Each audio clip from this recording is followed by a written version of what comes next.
Hotelli hinna sisse oli arvestatud spa. Selle põhjal polnud sellel kohal midagi viga. Saaks nuriseda, et pole restorani ja hommikusööki ei tooda voodisse, kuid ma ütleks, et see on väiksem probleem selle koha osas. Suurim eemale tõukaja on selle paiga sisedisain. Värvid on külmad, mööbel ebamugav ja kange. Seintel pole maale ja ma ei märganud ühtegi taime, mis tooks see elu sisse. Oleks rännanud Põhja-Koreasse justkui. 15 euro eest sain toa ilma aknata, aga see eest on mul nagisev vedruvoodi, mida ma tegelikult pahaks ei pane. Homseni on veel palju aega, seega prooviks selle spa ära. Jaa, see on täpselt nii jube, nagu ma ette kujutasin. Kõrged laed valgete keraamplaatidega, mitte ühtegi mustrit või disaini. Vähemalt siin on päikest, mis langeb tuhmunud lae akendest. Vesi on samas ilusalt helesinine ja sätendav tänu valgusele. Ma ei ole päris kindel, millal ujulas spa saab, kuid see siin ei ole muud kui lihtne ujula 3 basseini ja 1 saunaga. Sportlastele pikk ja jahe bassein, lastele väike suplemislomp ning leotajatele madal poolringi kujuline bassein. Teel sauna poole märkasin esimest ohvrit. Laps oli endal suure varba lõhki tõmmanud mööda basseini äärt ja ema askeldas temaga. Oleks mul vaid platud kaasas. Kindlasti leidub siin katkeseid plaate, mille tükke saab rõõmsat jalasest välja noppida hiljem. Saun oli seest vägagi klassikaline ja normaalne. Minuga koos istus üks rosinaks tõmbunud vanamees, kes ainult ohkas leili ajal, kuid jäi isegi peale mind edasi istuma. Poolringi kujulise basseini otsas oli tore veekeerise sektsioon. Ootasin paar minutit, et hullavad lapsed eemale läheksid ning hakkasin siis lamavalt koos vooluga kaasa minema. Peale pikka sõitu oli väga mõnus lõpuks lõõgastuda ja lihtsalt lödina ringe teha. Kõrvad läksid vett täis, mis tummistas kogu kära ning päike paitas nägu. Vahel tuli lihtsalt tähele panna, et peaga vastu seina ei põrutaks. Keegi ei tulnud mind segama ka. Võib-olla nägin veider välja nagu hulpiv laip, aga see ei heidutanud mind ning ma panin mõnus silmad kinni. Uni kippus vaikselt peale, seega kavatsesin hotellituppa minna ja lõpetada see päev varakult. Terve ujula oli järsku tühi. Ühtegi lärmakat last või sulisevat vett polnud kuulda. Täielik vaikus. Kurat, kas ma jäin magama ja ujula pandi kinni? Tulin basseinist välja ja tahtsin duširuumi minna, kuid seal, kus pidi olema duširuumi uks, oli hoopis ukse ava, mis viis järgmisesse basseiniruumi. Seal oli pikk spordibassein, mille vasakul küljel oli 3 järjestikus lastebasseini. Ei, see pole õige. Läksin naiste poole peale, aga seal oli samuti ukse ava ja ainult üks suur ümmargune bassein. Ruumi tagaotsas oli veel üks ukse ava, mis viis järgmise basseini juurde. See pole võimalik. Kõik toad oli täpselt samasugused oma valgete keraamiliste plaatidega, kõrgete lagedega ja tuhmide akendega, millest ei olnud võimalik välja näha. Läksin tagasi poolringi basseini juurde ja otsisin sauna, mida polnudki. Hüüdsin valjult, kuid mulle vastas ainult vaikus. Kiirel sammul kõndisin läbi toa, mis oli enne naiste duširuum.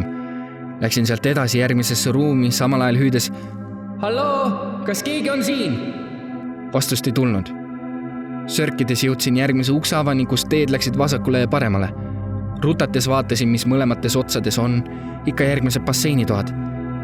Joostes läksin ruumist läbi, iga nurga peal oli mingi ukseava või kaar, mis juhatas mind järgmisesse ujulasse, kus olid erinevate geomeetriliste kujudega basseinid. Suuremaid, väiksemaid, üksikuid, mitmeid. Ma hakkasin mööda kitsat basseini äärt edasi-tagasi käima, püüdes mõista, mis juhtus. Küüsi närides avastasin, et mu sõrmeotsad on valulikud, samuti ka jalad. Need on kõik kortsu tõmbunud vee pärast. Järelikult ma pidin ikka kaua seal basseini sulpima. Vaatasin lae aknaid ja proovisin mingit selget nurka leida, aga asjatult. Päike paistis liiga eredalt vastu. Äkki ma saaksin klaasid katki teha, aga kuidas, siin pole millegiga visata, ainult plaadid ja veel plaate. Katsusin küünarnuki ja rusikaga plaate seinast lõhkuda, kuid see tõi rohkem valu kui tulu. Alles nüüd märkasin, et basseinidel puudub sisse ronimiseks redelid. Miks? Mida? Ma pean rahunema, ma rahunen, ma leian väljapääsu. Jalutades jätkasin teed edasi. Möödus tunde. Ma tegelikult polnud kindel, aga aeg venis siin. Jõudsin toani, kus oli mitu ümmargust mullivanni järjest. Toa keskelt läks pikk bassein edasi järgmisesse tuppa, mille äärt mööda kõndisin pikalt. See bassein läbis mitu tuba ja pööret, kuniks see lõppes toas, mis oli täis vett. Terve tuba oli bassein. Äär, millel kõndisin, muutus sujuvalt trepiks, mis lõppes basseini põhjas. Vesi oli vööni. Muud ei jäänud üle. Ma läksin sisse. Liikumine oli vaevalisem ja aeglasem nüüd. Ma proovisin käsi veest väljas hoida, et säilitada sõrmi. Jalad olid kõndimisest valulikumad ja nüüd varsti jälle kortsu tõmbumas. Antud tuba või bassein muudkui jätkus ja muutus aina enam laborindilaadseks. Sattusin korduvalt tupikutesse. Mõnel neist olid istumiseks ääred nagu mullivannilgi. Frustreeritult ja väsinult võtsin istet. Mis minuga juhtus ja mis minust saab? Jalad on tuimad ja nõrgad. Kõht on tühi, kedagi pole ja need valged plaatseinad hakkavad mulle hullunult mõjuma. Kas see on isegi päike, mis akendest sisse paistab? Ma ei saa enam kindel olla. See hoone on nagu kellegi hull eksperiment. Nagu hiirkastis, kes peab laborindist välja pääsema. Kes ehitas selle koha? Milleks? Väljast ei paista see hoone nii suur. Sel juhul ma olen nüüd maa all. Kuid päikesega alas ma olin mitu tundi. Seda osa hoonest pidi õuest nägema. Järelikult see osa oli ka maa all. Kuhu kõik teised läksid? Kas ma olen ainuke? Ma jäin basseinis tukkuma, mind tõsteti välja ja siis... Aga kuidas ma selle maha sain magada?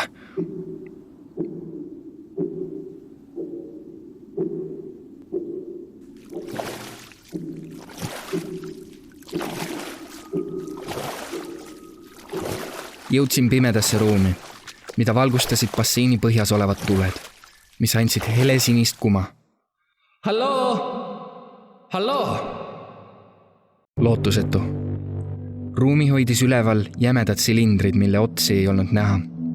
Vaikselt jätkasin ning varsti polnud enam ka ukse ava näha, kust ma tulin. Süda puperdas, kuis ma mõistsin, et enam ma ei saanud aru, mis suunas ma liigun. Siin üüratusruumis ei ole millegi järgi orienteeruda. Korraga läksid basseinituled kustu. Ma tundsin väikseid laineid minu poole loksumas. Keegi või miski on vees. Adrenaliin täitis mu keha. Jooksen või võitlen. Basseini valgus hakkas uuesti käima. Mul oli õigus, lained tulevad minu poole. Jooksen. Plaksti kukkusin vette, sahmerdasin, proovisin ujuda, paanikas tõmbasin vett kurku. Kärmelt ja köhides tõusin püsti ja märkasin eemal uksava. Ma ei vaadanud selja taha ja elu eest lahmasin ava poole. Seal on äär! Viimase jõuga heitsin ennast üle ja jäin basseini poole vaatama. Samal ajal õhku ahmides. Midagi. Ainult minu jooksust lained. Kogusin ennast põrandal. Oota, siin on uks. Jaa, lõpuks. Longates jõudsin klaasukseni. See nauru täis saun. Lava õll põleb väike tuli. Avasin ukse ja kiikasin sisse. Kuumus lahmatas näkku, siin on vähemalt 100 kraadi. Keegi istub seal. Halloo? Auru tõttu ei näinud ma teda, seega lähenesin. Midagi on valesti, miks ta ei vasta? Vanamees, kellega olin koos saunatanud, oli terve kehaga sulanud seina ja lava sisse. Ta jalad olid ainukesena rippuma jäänud. Mu keha andis otsad. Kukkusin põlvedele ja oksendasin. Pöörasin ümber, et välja roomata, kuid... Kus on uks? Ust ei ole. Ei, mitte nii, kus on uks? Ei, kus on uks? Mis toimub? Uks, mitte